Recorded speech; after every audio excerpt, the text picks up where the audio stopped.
Star Trek III, The Search for Spock from 1984. Welcome back, everybody. My video for Wrath of Khan was released a few months ago, so I figured it's about time I followed it up with The Search for Spock. I don't think Search for Spock is as good as Wrath of Khan, but I do think it's a good movie. But at the same time, it does lack something. There's something not quite right about it, and I think the most obvious annoyance with it, for me at least, is it's a Star Trek movie with the original cast that doesn't have Spock.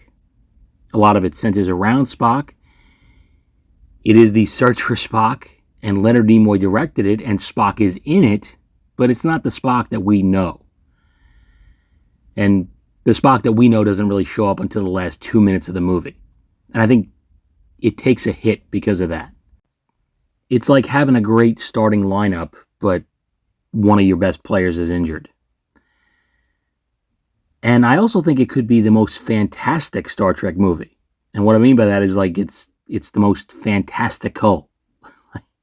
It definitely feels less sci-fi and more fantasy than most Star Trek movies. It gets closer to magic than Star Trek usually gets. But this is going to be a long-ass video, so I think we should just get started. Star Trek III, The Search for Spock, directed by Leonard Nimoy, starring William Shatner, Christopher Lloyd, DeForest Kelley, and of course, the main cast of Star Trek the original series. The movie opens up with a bit of a recap of Spock's death from Star Trek II, and a voiceover from Kirk delivers the captain's log. The Enterprise is on its way back to Earth for some much-needed repairs, and most of the trainee crew has been reassigned. Sarek and David Marcus are currently exploring the Genesis planet. Kirk goes on to say that the death of Spock is like an open wound. He also says he feels like he left the noblest part of himself back on that newborn planet, obviously referring to Spock on Genesis. And Kirk talks to Scotty in engineering, and Scotty tells him that they're going to need 8 weeks to repair the Enterprise, but since we don't have 8 weeks, Scotty will do it for him in 2. Kirk asks if he's always inflated his repair estimates by a factor of 4. Scotty says, of course. How else can I keep my reputation as a miracle worker? And this scene is, of course, referenced in the Next Generation episode Relics, where Scotty tells Geordi that maybe it's okay to stretch the truth a bit next time he tells Picard how long he'll need to accomplish a repair. And I'm not exactly sure how much time has passed since Spock's death, but it seems to have been at least a couple of weeks. It seems like there might have been a few Starfleet higher-ups who didn't want to discuss the Genesis situation over the comms, so they might have gone out to the Mutara sector to meet the Enterprise, and that's probably how most of the trainees ended up getting reassigned to other ships. I'm only speculating on this because Scotty seems to be a bit more jovial than he would be if Spock had just died yesterday or something like that.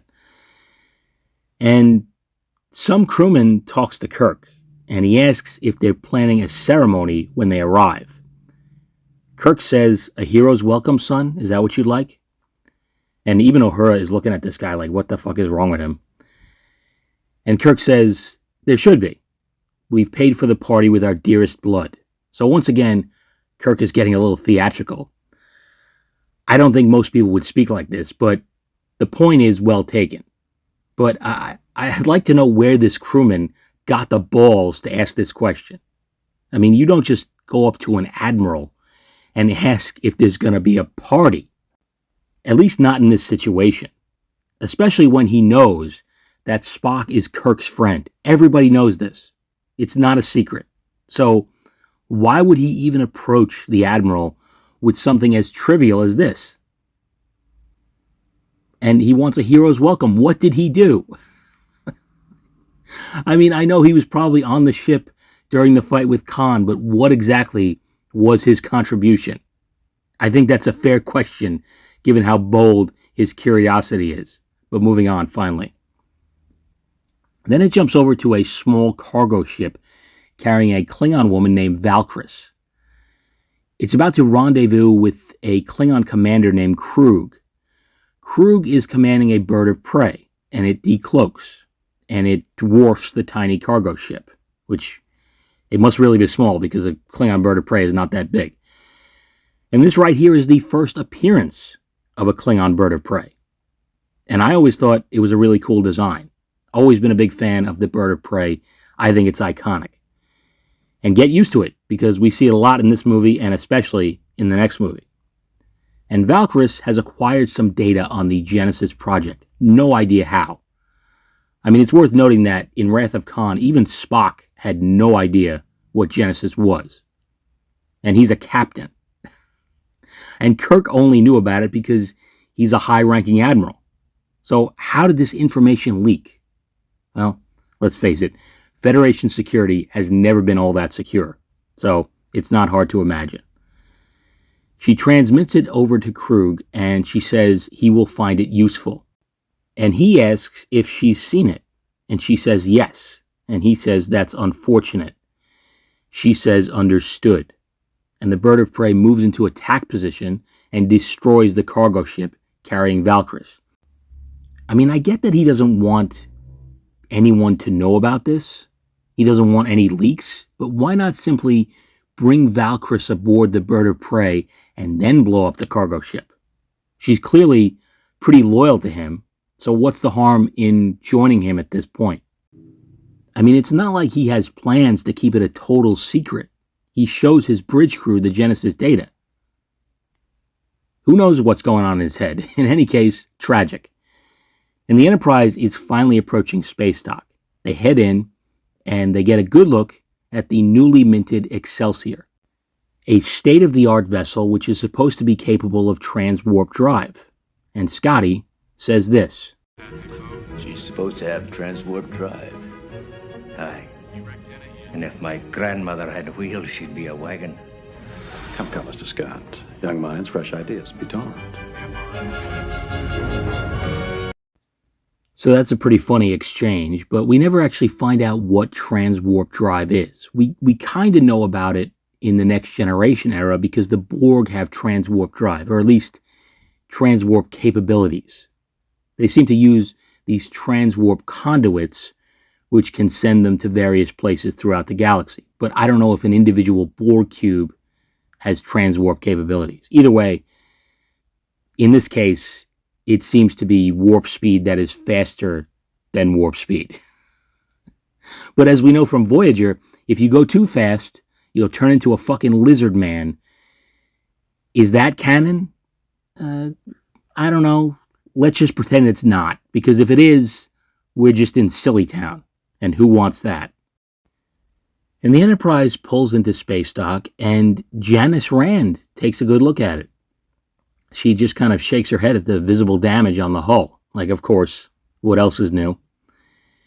And they continue their docking procedures, and Chekhov reports that there's an energy reading from Mr. Spock's quarters. Kirk says he ordered the room sealed. And Uhura says that security reports that the door has been forced. Kirk heads down to see what's going on. And there's two security guys just standing outside the door. And look at these helmets. Why does it look like they're ready to play football in the 1920s? What is this headgear? And why haven't they gone in? How useless is this security? Then again, maybe they're aware of the red shirt mortality rate on the Enterprise, and they decided to wait for a main character to show up first. So anyway, Kirk heads in alone. The security officers don't even follow him in. It's kind of nuts. Kirk doesn't even have a weapon. There's nothing protecting Kirk right now. And it's pretty dark. Kirk hears a voice from the shadows that sounds an awful lot like Spock. You left me on Genesis. Why did you do that? Help me.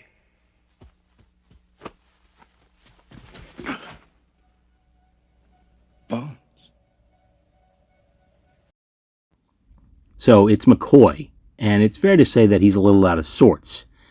But I like how Kirk just runs up to him and grabs him and drags him into the light. It's kind of creepy. I'd be creeped out, but Kirk is just like, enough of this spooky shit. I don't have time for this. And McCoy tells Kirk to take him home. Kirk says they are home. McCoy tells him to climb the steps of Mount Seleia, but Mount Seleia is on Vulcan. So obviously, McCoy is going through it at the moment. They take him to sickbay, while the rest of the crew prepares to depart. Admiral Morrow, the commander of Starfleet, addresses the crew and tells them they'll be getting extended shore leave, with the exception of Scotty, who is ordered to report to the Excelsior as their new chief engineer. Admiral Morrow also says there will be no refit for the Enterprise. He says it's 20 years old and her day is over. And I think that's wrong. I think the Enterprise technically is not 20 years old. It's actually older than that. I think they sometimes forget that Kirk wasn't the first captain of the Enterprise, but at the same time, it had a complete overhaul just a few years prior to this. So it's basically a new ship. So I don't know why they're looking to retire it. Even if the Excelsior class is superior to the Enterprise in every way, well, that still makes the Enterprise the second best ship in the fleet. So I don't get it. And Kirk tells Morrow that he had hoped to take the Enterprise back to Genesis. And Morrow says that's out of the question. He explains that Genesis has become a galactic controversy, and until the Federation Council makes policy, they are ordered to not discuss Genesis with anyone. Little does he know, the information has already leaked, so it's kind of a moot point on his part. And speaking of which, on the Klingon bird of prey, Commander Kruge reviews the Genesis data. And it's the same information that Carol Marcus narrated in the last movie. But this time, the narration is done by Kirk. They obviously didn't want to pay the actress, Bibi Besh, to appear in this movie in any capacity. And Kruge obviously sees what Genesis is capable of. He's threatened by it. He wants to obtain it to preserve the Klingon race. He's going to the Genesis planet to learn its secrets. And at the Genesis planet, the USS Grissom is in orbit, an Oberth-class science vessel under the command of a guy named Captain Esteban. And they're obviously here to learn more about this man-made world. Lieutenant Sarek and David Marcus are also here. Sarek is no longer being played by Kirstie Alley. She's played by Robin Curtis. And as I said in my Wrath of Khan video, nothing against Kirstie Alley, but I definitely prefer Robin Curtis as Sarek. I think she's much more of a true Vulcan. And that's kind of what I want to see out of the character. But you don't really see a lot of female Vulcans in Star Trek, especially not in this era. And I think Robin Curtis comes across as a genuine, logic-driven Vulcan, as opposed to Kirstie Alley, who was much more emotional. And I think that's probably due to Leonard Nimoy's directing in this movie. I mean, if anybody knows how to behave like a Vulcan, it's him. And it turns out that the Genesis planet has a lot of oddities. David says it has all the varieties of Earth's climate within a few hours' walk. So if you're in a desert, you walk a few hours and suddenly you're in a frozen wasteland. It doesn't make any sense. But that's what's happening. And they detect unusual life forms, or an unusual life form, coming from the torpedo that was carrying Spock's body. An animal life form. And there shouldn't be any. David and Sarek want to beam down to investigate, but Esteban is overly conservative. He doesn't want to take the risk. I don't get it. Eventually, they do manage to convince him that, they're here to investigate this planet, so they kind of have to beam down at some point. We'll come back to Captain Esteban in a bit, because I really kind of hate him. And back on Earth, in San Francisco, Kirk is hosting Uhura, Sulu, and Chekhov at his home. They toast to absent friends. It looks like they're drinking red Gatorade, a fine choice. And Uhura asks how McCoy is doing, and Kirk says he's resting comfortably. The doctors say it's exhaustion. Now, I've been exhausted too, but I don't think I've ever spoken with the voice of a dead man while hiding in the shadows of his abandoned house. That sounds like more than exhaustion to me, but whatever. The doorbell rings, and it's Spock's father, Sarek. He wishes to speak to Kirk alone. And he's frustrated with Kirk. He's very emotional for a Vulcan. He wants to know why Kirk left Spock on Genesis. He explains that only Spock's body was in death. He believes Spock's living spirit, his Katra, was given to Kirk in their final moments together. Kirk is very confused. He knows nothing about this. Sarek wants to mind meld with Kirk. He does so and discovers that Kirk does not have Spock's Katra, which would have been transferred to him via mind meld. But they were obviously separated. Spock couldn't touch him. Sarek assumed he joined with Kirk before he died. It is the Vulcan way when the end is near. Kirk wonders if maybe Spock joined with someone else before going into the chamber. They play back the flight recording of the event and see that he touched McCoy, and this of course explains McCoy's bizarre behavior. Kirk asks Sarek what he must do, and Sarek tells Kirk to bring McCoy and Spock's body to Mount Seleia on Vulcan, which is obviously going to be no easy task. And Sarek says, "You will find a way, Kirk. If you honor them both, you must." And I have questions. First of all, how do they even know Spock has a body to recover? The torpedo could have burned up in the atmosphere or landed deep in the ocean or just been smashed into pieces when it landed. I mean, this movie, a series of miracles has to happen in this movie in order for the plot to unfold. I just want to make sure we're all aware of that.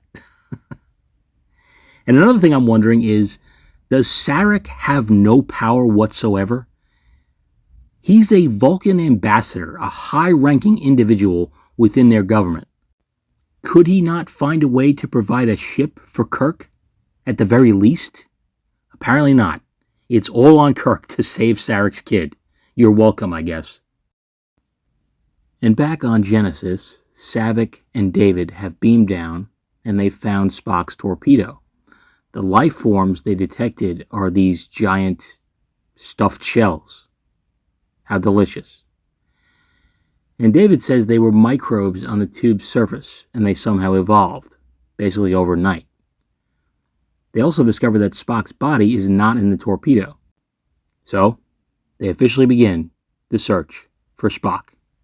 And while that's going on, Admiral Morrow once again denies Kirk's request to take the Enterprise back to Genesis. Even after he explains the situation with Spock, he says that if there's even a chance that Spock has an eternal soul, then it's his responsibility. But Morrow is undeterred. He says he doesn't really care about Vulcan mysticism, and that no one but the science team is allowed on Genesis. So Kirk leaves, and he meets Chekhov and Sulu. He tells them that the word is no, but he's going anyway. They, of course, volunteer to help him in any way they can. And in some bar, McCoy is up and about, and he's trying to hire a ship to take him to Genesis. And this bar seems full of crazy characters. There's even a couple people who have some tribbles, so that's nice. I hope they're not feeding them too much. And I think it's fair to say that this scene was somewhat inspired by the cantina scene in Star Wars. I don't think that's too much of a stretch. And McCoy meets with a guy who even talks a bit like Yoda. Well, not really. He doesn't talk backwards, but he talks without prepositions. He says, "Available ship stands by." McCoy tells him that he wants to go to the Mutara sector, and the guy kind of puts up a stink about it. He says that's restricted, and he demands to know where they're really going. And McCoy says this. All right, damn it. It's Genesis. The name of the place we're going is Genesis. Genesis? Yes, Genesis. How can you be deaf with ears like that? Genesis allowed is not. Is planet forbidden. So, despite having Spock's consciousness swimming around in his brain, McCoy still has his same old grouchy temperament. But unfortunately, a security officer overhears this conversation and he arrests McCoy, but not before McCoy tries and fails to deliver the Vulcan neck pinch. Tragic. And with McCoy in custody, Kirk has to figure out how to get him out. He pays him a visit, and he tells the guard that he hears McCoy is as fruity as a nutcake. I just love that Kirk gets old sayings wrong sometimes. Like, he's this scholar who can quote some of the greatest literature in history, but he gets simple phrases wrong from time to time, especially in the next movie when he says things like double dumbass on you, and I think he did a little too much LDS. I just think it's a fun trait for an otherwise fairly serious character. And he tells McCoy that he's suffering from a Vulcan mind meld. And McCoy says this. You're suffering from a Vulcan mind meld, Doctor. That green-blooded son of a bitch. It's his revenge for all those arguments he lost. McCoy is the best. He just reacts to things, and he does so in a way that's kind of relatable in a weird way. Like, he talks how an audience member might talk if they were suddenly thrown into the world of Star Trek. And Kirk gives him a dose of some kind of drug that will make him well enough to travel. Not exactly sure what it does. Maybe it just limits his more Spock-like personality changes. Who knows? And while this is going on, Sulu walks in and talks to one of the security guards, and he asks to speak to Admiral Kirk. He says it's urgent. One of them goes to summon him, and the remaining guy yawns, and Sulu says, "Keeping you busy?" Just a little joke, but the dude stands up, and he kind of towers over Sulu, and he says, "Don't get smart, tiny." Now, who the hell does this guy think he is? Like, maybe these security officers don't report to Starfleet, but he's still talking to a commander in Starfleet who claims to have urgent business with Admiral Kirk. Who the hell is this pissant to start throwing insults around?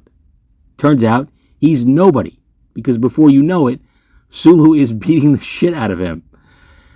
Maybe this isn't the best screen cap to show that, but you know, it looks like something else is going on here, but no, he is actually just getting the shit kicked out of him, which is nice. You see?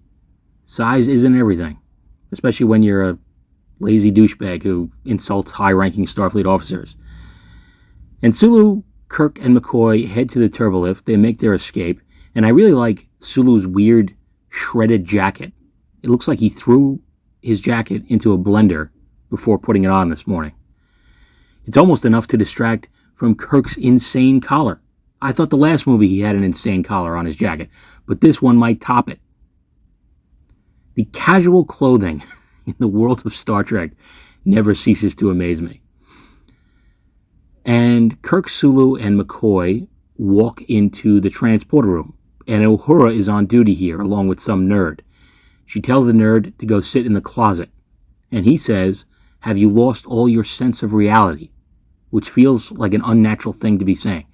And she responds by saying, "This isn't reality, this is fantasy," which is even more unnatural. This is not how human beings talk. But it's kind of fitting, because like I said, the movie is about as close to fantasy as sci-fi gets, or at least Star Trek sci-fi. And she wishes them good luck and beams the trio aboard the Enterprise. And I have no idea why she's not going with them. It doesn't really make a lot of sense, especially since they could use her help. They're about to steal the Enterprise with a crew of 5 people, and Uhura is a very versatile officer.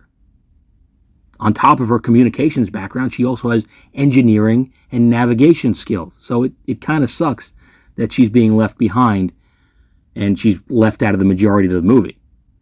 At any rate, they meet Scotty on the Enterprise bridge, and he rigged up the ship so it could be controlled by a very small crew. Kirk offers to make it even smaller by saying he can't ask them to go any further, and they respond by saying this. Admiral, we're losing precious time. What course, please, Admiral? Mr. Scott? I'd be grateful, Admiral, if you'd give the word. Gentlemen, may the wind be at our backs. Stations, please. Makes sense. These guys have served together for a long time, and they don't even know that they can bring Spock back at this point, but they're willing to throw their careers away just for the chance to allow him to rest in peace. And once they take their stations, they begin to steal the Enterprise. And I think this may be a little convenient, that there's absolutely no one on board the ship. I know it's being decommissioned, but you'd think there would be still people aboard doing something, downloading data, retrieving personal items, that kind of thing. You know, it wouldn't be a completely abandoned ship. I imagine there's just some petty officer packing up his suitcase on deck 12, wondering what the fuck is going on up there. And I also don't know how the space station can't just lock onto the Enterprise with a tractor beam, but they can't, thankfully. And Chekhov reports that the Excelsior is powering up with orders to pursue the Enterprise. And the captain of the Excelsior is another big-time douchebag. His name is Styles. He heads to the bridge, and the bridge of the Excelsior seems just kind of gaudy compared to the Enterprise. And I don't know what the hell this stick thing he's walking around with. What is this? Does he normally keep this up his ass? Who knows? In any case, he told Scotty a few minutes prior to this that he's looking forward to breaking some of the Enterprise's speed records. And that's just not something you want to say to Scotty. Good night. Level, please. Transporter room. Thank you. Up your shaft. And the Enterprise is approaching the doors to the space dock, and they're not even open yet. Scotty manages to get them open just in time, even though he has this terrified look on his face the whole time, like he knows the Enterprise is barely going to clear these doors. But it does. The Enterprise backs out of the space dock. I mean, I don't even like driving in reverse in my car. Can you imagine backing up the fucking Enterprise? I'm glad Sulu knows what he's doing, because I sure wouldn't. And the Excelsior helmsman, who is played by the late great Miguel Ferrer, a.k.a. Bob Morton from RoboCop, tells Captain Styles that all speeds are available through transwarp drive. So if the experimental warp drive works, then the Enterprise pretty much has no chance to get away. Styles hails Kirk and tells him that if he does this, he'll never sit in the captain's chair again, which is kind of interesting. I mean, that almost makes me think that this guy might know Kirk personally. Either that, or Kirk's obsession with being captain of the Enterprise is basically a matter of public record. Who knows? Either way, Kirk doesn't care. He orders the Enterprise to warp. The Excelsior prepares to pursue, but it breaks down when they try to use the transwarp drive. Tragic. And Scotty reveals that he took some kind of components out of the Excelsior's warp drive. And he says, the more they overthink the plumbing, the easier it is to stop up the drain, which is a great Scotty moment. But I started to wonder if it wouldn't have been easier if they just hired a ship like McCoy tried to do, or if they had taken a smaller ship like a shuttle. But shuttles from this era kind of had limited range, so that probably wouldn't work. And if they were detected, they would have been easily caught by a pursuing starship. So maybe taking the Enterprise was the best option. And let's face it, it just wouldn't be the same without the Enterprise. And Kirk commends his comrades. He says he plans to recommend them all for a promotion in whatever fleet they end up serving, which I think is another funny line. And while they're on course for Genesis, David and Sarek find a young Vulcan boy. He doesn't speak, but it's pretty clear that this is Spock. David speculates that his cells could have been regenerated by the Genesis wave. They inform Captain Esteban, and he seems absolutely clueless as to what to do about this. He even asks Sarek what she would like to do, and she obviously wants to beam aboard with Spock. But Esteban is afraid of radioactive contamination. He's also making it pretty clear that he's afraid that Starfleet will yell at him if he does the wrong thing. So he's going to call Starfleet and ask for instructions. I don't know if I've ever seen a more passive captain in Star Trek. Off the top of my head, the only guy who comes to mind is Commodore Stocker from the original series episode, The Deadly Years. He was out of his depth as well. But how do you even find yourself in command if you're if you just have no command experience? I don't get it. They try to hail Starfleet Command, but something is jamming their transmission. And suddenly, Kruge's Klingon bird of prey decloaks. Esteban responds by saying, "Oh my God." Jeez. What a heroic captain. And then he says, "Stand by for evasive." Like, yes, let's wait for them to shoot at us before we take evasive action. I mean, I don't even think he signals red alert. He just is completely lost in command. And this obviously turns out to be a poor strategy because the bird of prey destroys the Grissom in one shot. And that wasn't what Kruge wanted. He wanted prisoners. His gunner says it was a lucky shot. And Kruge takes out his disruptor and vaporizes him. Tragic. And Kruge's second in command, a guy named Torg, tells Kruge that if he wants prisoners, there are life signs on the planet's surface. Now, if they can detect them, I don't know why they can't just beam them up, but they can't. So, Kruge takes a small team down to pursue the landing party. And Sarek and David kind of know something is up because they were in communication with the Grissom when it was destroyed. So, while they're doing their best to avoid the Klingons, David makes a confession about the Genesis project. He admits to cutting some corners by using an unstable substance called protomatter. He says it was the only way to solve certain problems. And this, of course, explains the volatile nature of this planet. And Sarek really doesn't hold back in her criticisms. She says, "Like your father, you changed the rules." He defends himself by saying that it might have been years or never. And Sarek asks how many people have paid the price for his impatience. How many have died, which I think is kind of harsh. Because really it's Khan that set this all in motion. I mean, David and his mother weren't ready to use Genesis yet. It was stolen from them and used, without their consent. So, like, maybe with a little bit more development and testing, he would have found out that this is not ready. And he wouldn't have made a whole planet out of it. Who knows? The reason this planet is here is not because of David. It's because of Khan. But whatever.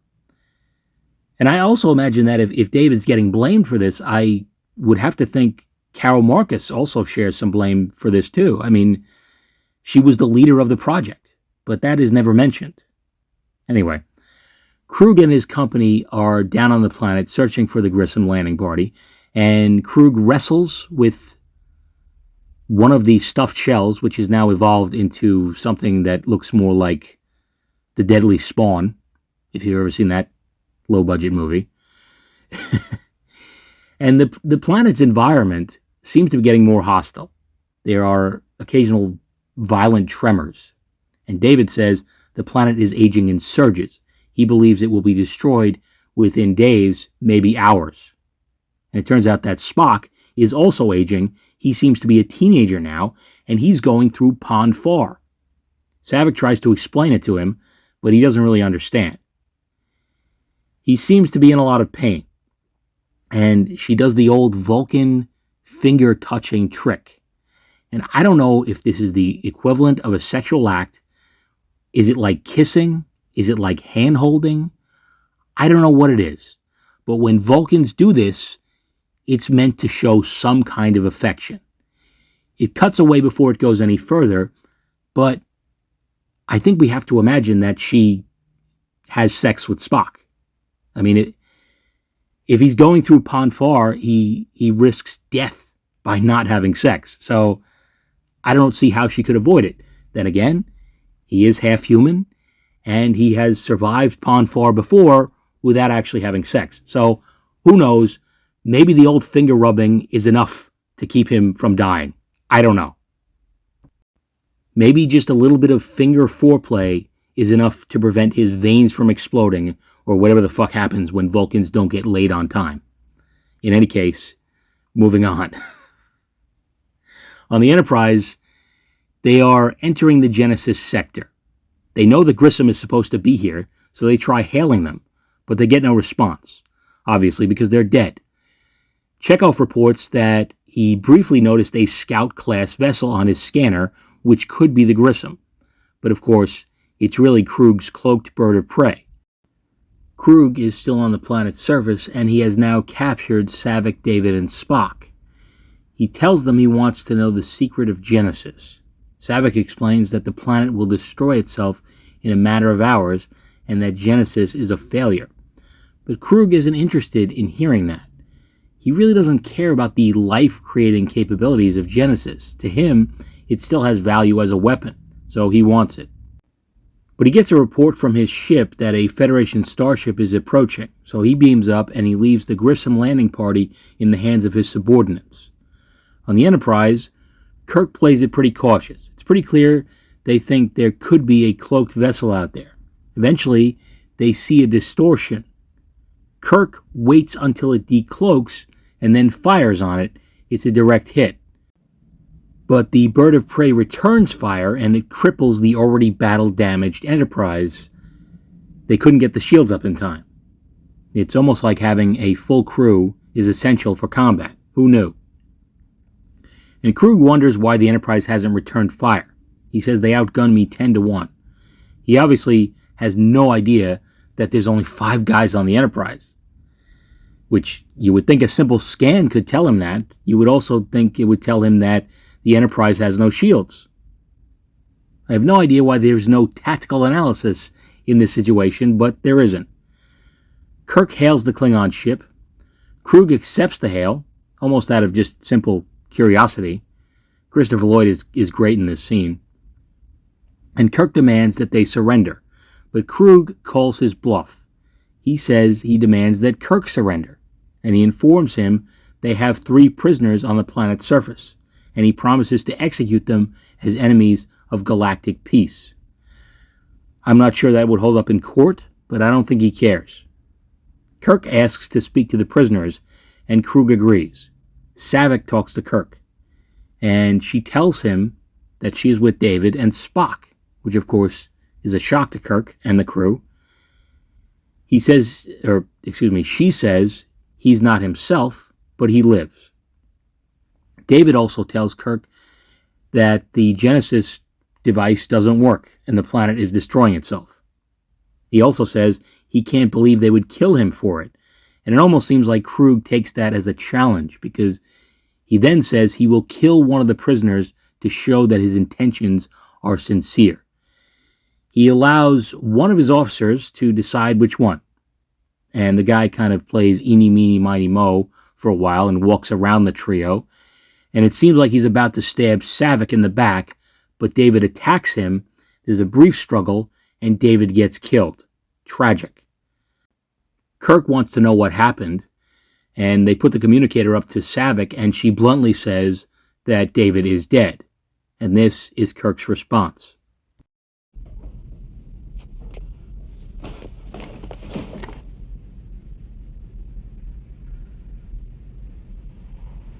Klingon bastard, you killed my son. Oh. Klingon bastard, you've killed my son.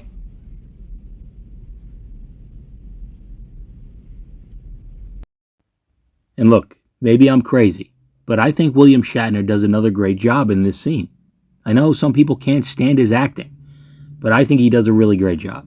And he's obviously grief-stricken. It's pretty shocking to see James T. Kirk, normally strong and in control, just fall to the floor, overcome with grief. And Kruge once again demands their surrender. Kirk asks for a few minutes to inform his crew. A bluff, but it works. Kruge orders his buddy Torg to prepare a boarding party and take the Enterprise, which is kind of crazy, because they still think there's between 200 and 400 people on the Enterprise. But Kruge says, we are Klingons, so it doesn't matter.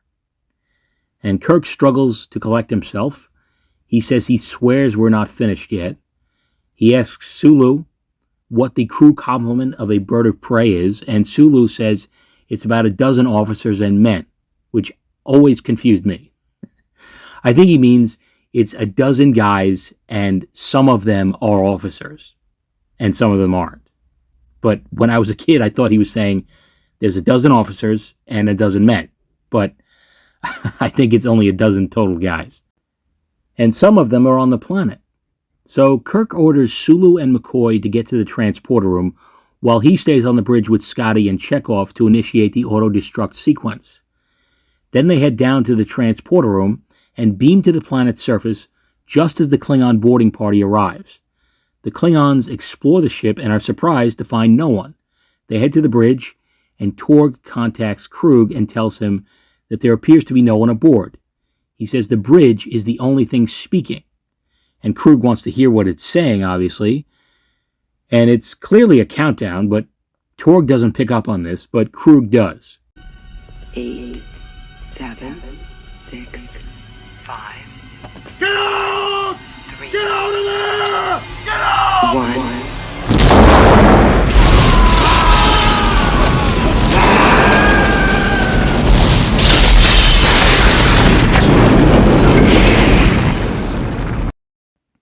And I always thought it was kind of hilarious that he just yells, "Get out." Like, get out where? You have to beam them back, you asshole. Like, they can't just go jumping out a window to avoid the explosions. In any case, the Enterprise explodes, which is a pretty shocking moment. And with the bridge crew safely on the planet's surface, they see the remains of the Enterprise burning up in the atmosphere. And Kirk and McCoy have this exchange. My God, Bones. What have I done? What you had to do. What you always do. Turn death into a fighting chance to live. I love McCoy. If you have a friend like McCoy, hang on to them, because he's great. He's always got Kirk's back, even when he feels like he's losing his own mind. And as I said, the death of the Enterprise feels like a big deal. I mean, this is the ship. That's their home. And it's gone. Tragic. The planet is becoming really volatile now, so they quickly make their way to Sarek and Spock. They're still being guarded by a couple of Klingon officers, or men, I don't know. Possibly both. And Spock throws one of the Klingons in a fit of rage, which reminds everyone just how strong Vulcans are. Kirk shoots the other Klingon with a phaser, and he goes flying backwards for some reason. I've never seen that happen with a phaser before. And Kirk sees the body of David. He goes up to him, says his goodbyes, and he covers him with his absurd collared jacket. So that's nice. He heads over to Spock, who is being examined by McCoy, and McCoy says his mind is a void.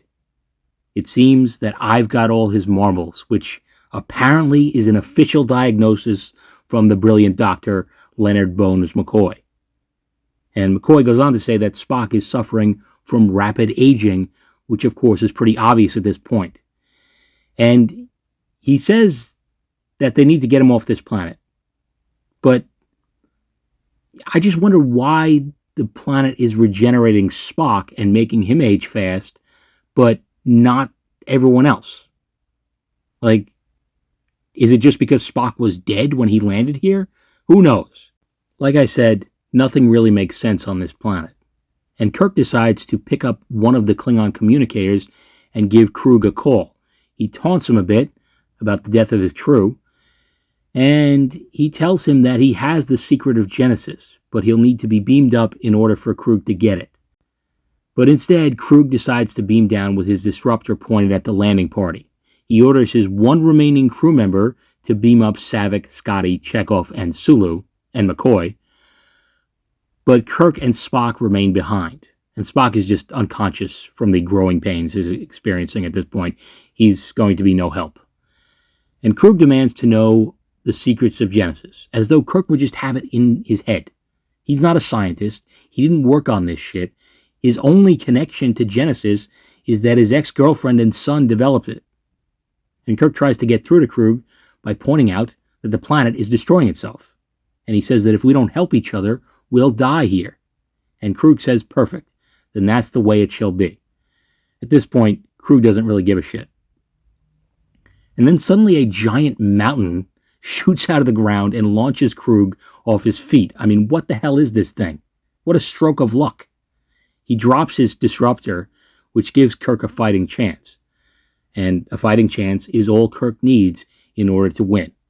He exchanges a few punches and even does a weird backflip for some reason. And eventually, Kruge ends up hanging off the side of a cliff over a river of molten lava. How exciting is this? This is just like Anakin Skywalker and Obi-Wan Kenobi in Revenge of the Sith, except not nearly as cringe. And even though this guy is responsible for David's death and could also be blamed for the destruction of the Enterprise, Kirk still tries to save his life. He offers a hand to Kruge, but Kruge, in typical evil Klingon fashion, just grabs Kirk's leg and tries to pull him off the cliff. And Kirk does this. Give me your hand!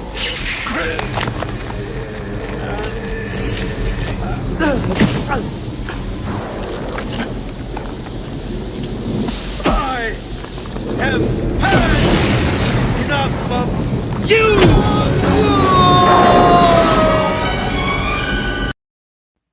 Great death scene for the bad guy, and Kirk certainly gave him enough chances, but it's still a very Shatner-esque delivery. You know, I have had enough of you. There's a lot of pausing in between each word. But I've always wondered what would happen if Kruge fell on the first kick. So Kirk would have had to been like, oh shit, he already fell. Oh, I have had enough of you.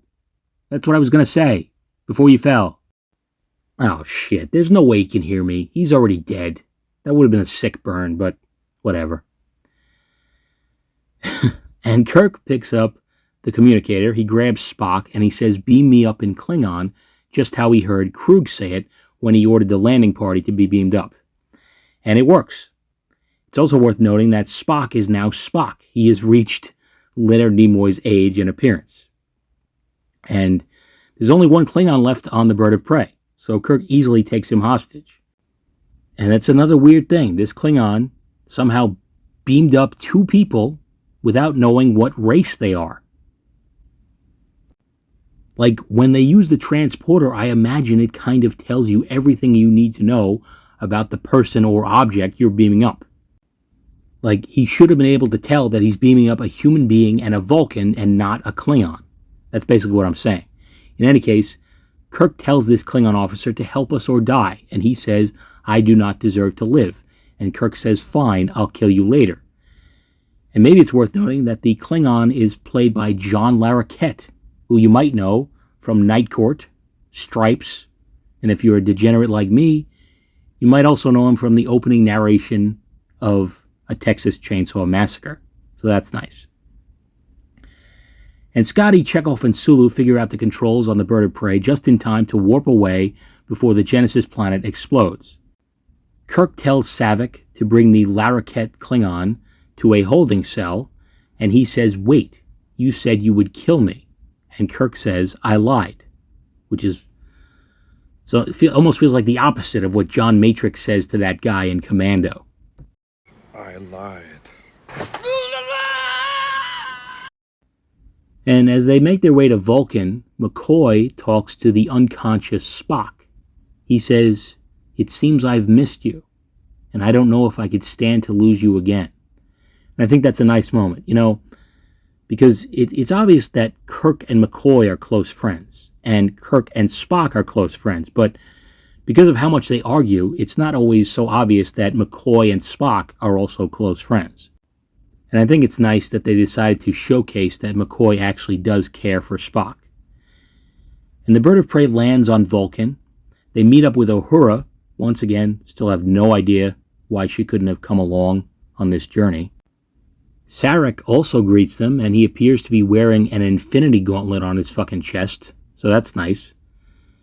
And some Vulcan women carry Spock to some kind of ceremonial stage before a Vulcan priestess of some kind, and Sarek asks for something called the Fal Torpan, a refusion, as he puts it. The priestess says that what you seek has not been done since ages past, and even then only legend. It's not a logical request. And McCoy identifies himself as the keeper of the Katra. And the priestess says that if he agrees to this, they will use all their powers to return the Katra to Spock's body. McCoy agrees, and the priestess kind of puts her hand on each of their heads, and she mind melds with them. She kind of acts like a Vulcan USB cable right now. She's just transferring Spock's consciousness back into his body. Some time passes, McCoy emerges, and he tells Kirk that he's all right. Kirk then talks to Sarek, and he asks if Spock is okay, and Sarek says only time will tell. He thanks Kirk for his efforts, but he seems to feel sorry for what Kirk lost in the process, his son, his ship. And Kirk says, if I hadn't tried, the cost would have been my soul. And of course, even if he hadn't tried, David still would have died, along with Spock and Sarek. And Spock approaches the crew. He's alive and well, obviously, but he's still somewhat confused. He talks to Kirk and says, my father says you have been my friend. You came back for me. Why would you do this? Kirk says, and in an effort to jar Spock's memory a bit, he says, because the needs of the one outweigh the needs of the many. And I like that Kirk says that, because in general we think the needs of the many outweigh the needs of the few or the one. It makes sense, but it's not always the case. Sometimes an individual needs more help, and you can help the many by helping an individual many times. That's just basic Eddie math right there. And Spock says one of the last things he said before he died. He says, I have been and always shall be your friend. He also says, Jim, your name is Jim. So he's starting to remember, and the rest of the crew embrace him. His eyebrow raises, indicating that he's going to be okay, and the movie ends. Overall, I don't think it's the best Star Trek movie by any means, but it is a good, solid, fun entry. And it's kind of a means to an end. We need Spock back, so this is how it has to happen, even if it is kind of ridiculous. But it's also kind of dark. David's death is kind of unfortunate, and I say that because it doesn't really have any influence on the plot. But it is something that will alter Kirk's character for the next few movies, and it won't really be fully addressed and resolved until the ending of Star Trek VI. And we never see it on screen, but the conversation between Kirk and Carol Marcus about David's death must have been pretty devastating. The conversation is documented in the autobiography of James T. Kirk, which I highly recommend. If you're a Captain Kirk fan, you must read that book. It's obviously not really written by Captain Kirk, but it's written by a guy named David A. Goodman, and he writes it as though Captain Kirk wrote it. And I think it's the handbook for Captain Kirk as a character. There's also one about Captain Picard by the same author, which I also recommend. But in this book, it talks about how Kirk broke the news to Carol about how David died. And she was absolutely devastated, and she blamed Kirk for his death. I mean, how could she not? She raised him on her own, and just a short time after Kirk comes back into their lives, David ends up dying. It's pretty heartbreaking, and the book even states that Carol never spoke to Kirk again. Tragic. And what else? I mean, the destruction of the Enterprise also feels weird. You know, that they steal the ship. They prove to all the Starfleet airheads that she's not ready to be decommissioned and put out to pasture. And then they blow it up. It just doesn't feel quite right. But Christopher Lloyd as Kruge is a great villain. I actually think he is underrated as a villain and an overall Klingon character. He does get a little lucky in this movie. Like, if the Enterprise had shown up with a full crew, he'd probably be done for. Or if the Grissom had beamed up Saavik, David, and Spock, they would have been destroyed by his idiot gunner and he would have no prisoners. So a few things do go his way to prolong the movie a little bit, but other than that, I think he's a pretty clever villain. And the concept of a Vulcan Katra is interesting.